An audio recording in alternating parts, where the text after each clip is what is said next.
大家好，阿四唔易做，今日整魚腥草、青藍蘋果桔餅湯水。材料就係呢幾樣啦。首先我哋將蘋果切件，蘋果心我哋就唔擺落去個湯嗰度煲嘅。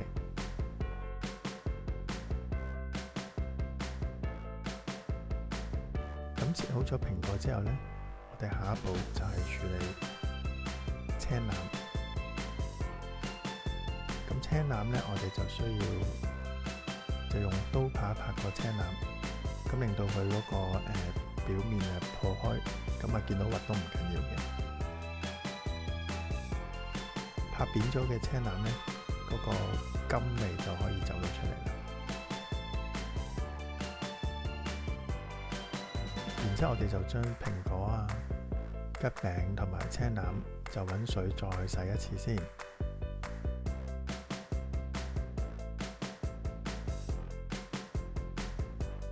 另外，我哋要將魚腥草就去清洗幾次嘅，因為魚腥草呢，其實佢係喺泥土入邊嘅嗰部分，咁所以好多雜質、好多泥嘅。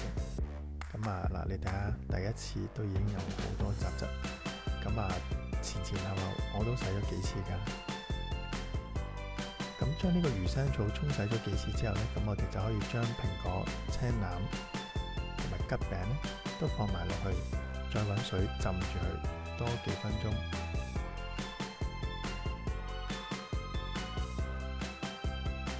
浸咗一陣嘅材料，我哋就倒咗啲水去。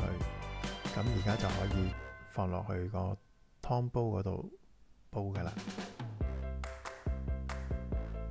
水方面，我哋大概2公升，即係大概8至10碗左右。我哋將所有材料放晒落去個湯煲度，咁就可以煲㗎啦。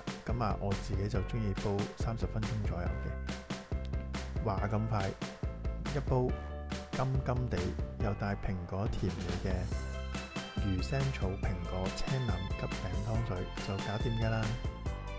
咁中意我呢一段片嘅，記住訂閱我個頻道同埋俾個 like 我啊，支持下。